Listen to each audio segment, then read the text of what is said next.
Hello and welcome to today's video. Today I'm back at Long Bay Regional Park on the north shore of the city of Auckland. One of my favourite spots when I'm visiting Auckland, right by the sea here, and some really good memories last year when I returned from Peru in September of 2025 and commenced writing my life story relating to my spiritual journey. I ended up spending a lot of time up here at this particular spot, Long Bay Regional Park, and effectively completed my story in this spot. So yeah, some really good memories. Just before I get into today's topic, which I'm going to call spiritual physiology, just a few things this morning. One was just earlier on, I was just went for a walk on the beach here and having a think about everything. And I decided to do a meditation, an outdoors meditation. I don't generally do outdoors meditations. In fact, I can't really remember the last one I did. And I sat out here on this exact bench, but I was looking out towards the sea. And I did a 30-minute meditation. And it was to do really with manifestation and just taking me to a beautiful spiritual place in my mind. And it ended up being very profound. So I was breathing in the fresh air, of course, listening to the waves crash. The sun was sort of shining away through the clouds, and as I got into it, was a 30-minute meditation, and as I got into it, I saw in my mind's eye the colours of most of the chakras at various times. So red, orange, yellow, green for the heart, indigo for the third eye, and violet was very profound at one stage.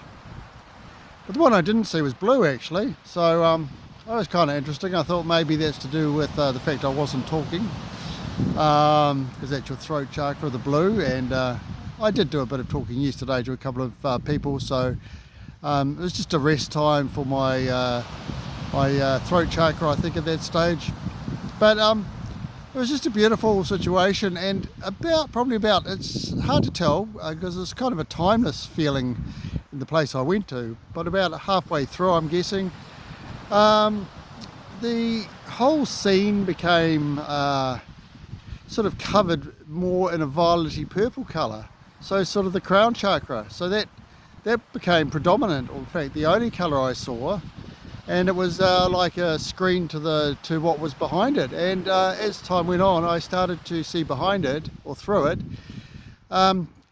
like clouds gathering, and not the clouds that are above me now, but the clouds that I saw when I visited what I call first level heaven back in July of last year in the Amazon, when I undertook my Sapo experience. So that's the Bufo Alvarius ceremony.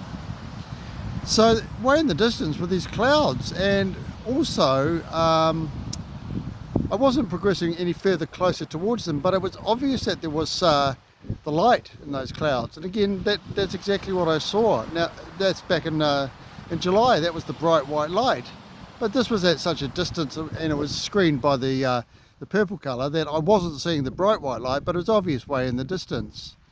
And as it went on, yeah, sort of getting towards the end of it, I was seeing some emanations of figures in the distance or in the clouds, and at one stage I saw the like shadow-like figures of a human like, which were very reminiscent of some of the things that I saw in some of my ayahuasca ceremonies, when I saw people's sort of guides and healers, and I took that to be that there were my guides there watching over me. So very profound. And then right at the end, it sort of came back, and the guided meditation said to take some deep breaths and then open one's eyes. And I was looking out to the sea, and I saw the universe. And the way the universe emanated for me, or showed for me, was out in the space. So I'm talking the space between me and the horizon. It was full of stars, so twinkling stars. Again, this is what I saw in my first ayahuasca ceremony right at the end of it. That's something that I've described in my writings, so if anyone wants to go and check out any of this any further, it's in on my website, viviendolamahia.nz.com. So I went from a stage of this morning just sort of wandering around a little bit, just happy as, to being right back in contact with the universe. So it doesn't take much for me to get there, which inspired me to my topic for today, which is spiritual physiology. Yesterday I finished listening to the audio book by Dr. Joe Dispenza, Becoming Supernatural, and in that book he talks about the physiological impact of following a spiritual path, particularly deep meditations and the activation of the chakras. And throughout that book he also has some amazing examples of healing, people who have healed. I have no doubt that spiritual pathways and spiritual connection can heal oneself, or heal people. Like anything, and I mention this all the time actually, I mean, it's open to abuse. I mean, there's the potential there for the charlatans to come through and say, well, look, I can heal you with, well, I'm a spiritual healer or a hands-on healer, and you know, give me some money and I'll do that for you. And that's one part of what happens in life. I mean, it's not just the spiritual world that's open to that kind of abuse, but we're talking about the real deal with people like Dr. Joe Dispenza, and real examples of people who have found profound healing. Throughout that book when I listened to it, so it's about just short of 11 hours of listening time, and everything he was talking about either made complete sense to me in the overall context of the book, or what he was talking about, or it was something that I'd actually experienced myself. I could relate intimately to it from that Gnostic perspective. I had experienced many of these things. So it wasn't just like reading a book and going, oh yeah, well that sounds interesting. It was reading a book and going, yeah, that's real. Just wanted to relate sort of the spiritual physiology into sort of some other experiences that I've had perhaps, and maybe how it's helped me.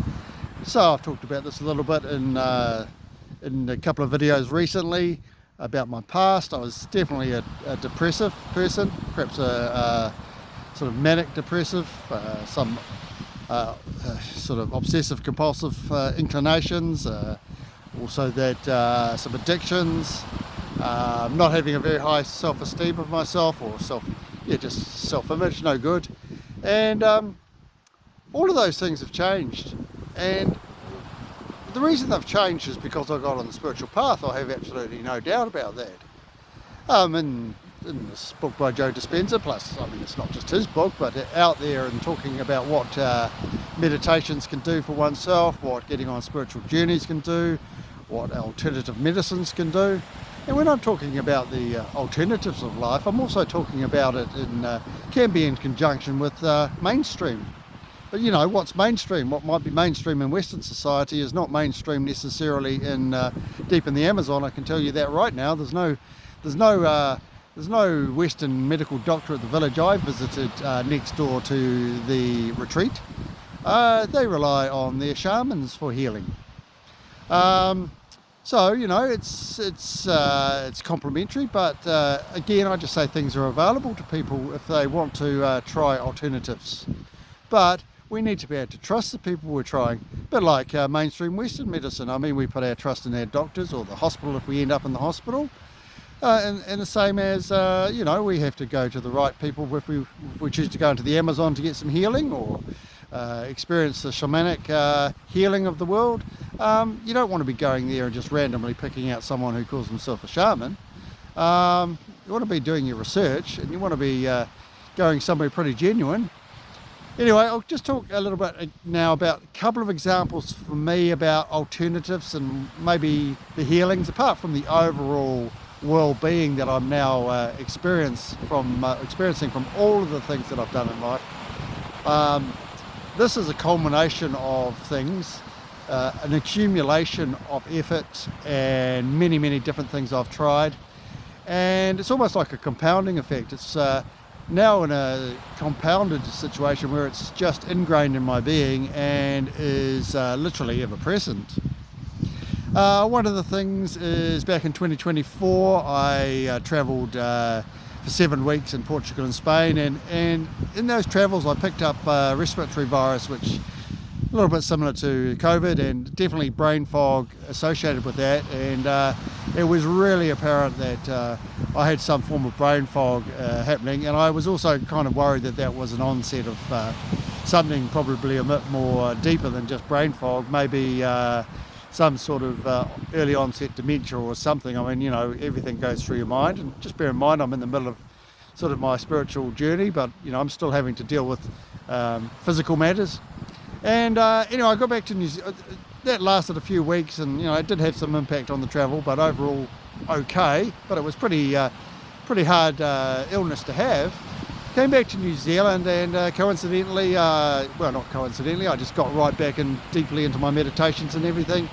And I did mention this in a prior video. I was introduced to a product called Limitless, which is Blue Lotus and Lion's Mane, and in conjunction with that, it healed my brain. I mean, it was like taking an elixir that just reconnected all the neurons in my brain. So you know, again, that's in conjunction with everything else. I outline this in more detail in my writing. So there's an example of me coming from instantaneous, oh my goodness, brain fog, or worried about how my brain was tracking, shall we say, to clarity. And then further clarity, of course, came in July last year when I saw the light, and in the light was absolute clarity. So I've had huge healing in terms of brain clarity. The second thing I'll quickly touch on about myself personally, blood pressure. For many years, 15 plus years I'm sure, I've had high blood pressure, and I was on medication from my doctor, and it never necessarily got it down to the lowest of levels at all. I got it down to sort of the, at best, sort of the 140s over 80 something. That's a good reading, and I only had to go to see my doctor every 6 months to get the prescription redone, and that's all I ever did. Anyway, prior to going to Peru last year, I went and saw him, but I'd run out of the medication, and I'd been off it for 1 or 2 months. I'd been in the South Island, and I hadn't got it re-prescribed because I didn't have the opportunity to go see him, so I thought everything will be fine. Went and saw him, and my blood pressure was way up. It was sort of in the 180 plus, over 90 plus. And he looked at me and he basically said, you need to get back on your medication. And I agreed with him in that moment in time. And he said to me, you can never go off that medication again. You need to get it wherever you are in the world and whatever time. So I went back on it, and I went to the month after that, I went to Peru and had these profound experiences in the ayahuasca retreat. And again in November, my profound visit of 4 weeks in the Sacred Valley with great insights and another ayahuasca retreat. I was still on my medication, but I went back to see my doctor in early December when I got back, so 6 months sort of catch up to get further prescription, and he took my blood pressure, and it was 123 over 77. I'd never had that in 15 years. So I don't think it was the blood pressure pills alone that had got it down to 123 over 77. I did mention to him about my experiences and what I've been up to. Ayahuasca didn't really register with him at all. He said he kind of heard of it, but he didn't know it was for healing. And I'll relate that back into what I wrote in my story about my first ayahuasca experience. As we left that retreat after 7 days, and we were on the boat heading back to the city of Iquitos in the Amazon, 23 people from around the world, they'd all experienced healing to a degree, and I knew where I'd been. I'd been to a hospital, and it was a hospital for the holistic being. It was absolutely as clear as day, as everything is now, that going to a retreat like that is a holistic hospital, healing occurred there, and I'd experienced the healing as well. So it's absolutely clear to me that spiritual sort of travels, journey, immersing oneself in that and having these spiritual ascensions absolutely affects the physical being. It has to. It's impossible not to. It's all in together. Sort of the mind, body, soul. Once it's in balance, be amazed what can happen. And as I say, even in this book by Joe Dispenza, I mean, there were people getting healings of some really serious things that Western medicine had given up on. And as I say, I'm not saying don't do Western medicine. I'm just saying there's complementary options out there for people. And yeah, if one needs to try. So I talk about myself carrying the light now, and the light stops the darkness coming in. I went and had a blood test today for PSA levels, which is an indicator of prostate elevation, of potential for cancer cells in there. I've had 2 biopsies in the last sort of 6-7 years. Not enjoyable experiences, but they were clear. I've always had a high PSA. I've got a phone consultation from Wellington Hospital on the 10th of June in a couple of weeks' time, and they may suggest another biopsy if it's still high.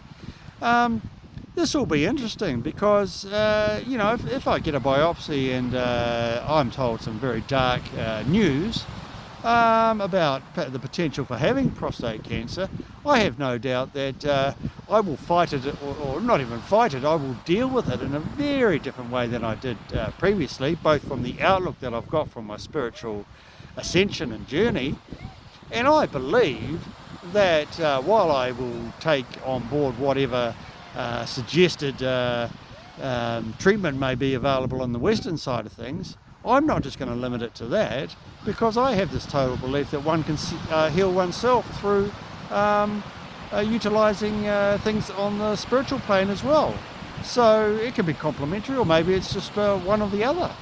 So yeah, when I say I've opened up to the universe, these are thoughts that I would have never have had, you know, 30 years ago. So yeah, spiritual physiology, that's a definite happening. It's put me into a great place in life. I'm feeling the best that I've felt for a long time. So yeah, it's worth considering. I hope that my light that I'm shining through here has brought some light to whoever is also listening to my video. Maybe some inspiration if people are looking for it. I'll carry on my journeys, I'll make some more videos, and in the meantime I'll ask that you enjoy your journey, that we will meet when we should, and as always, namaste.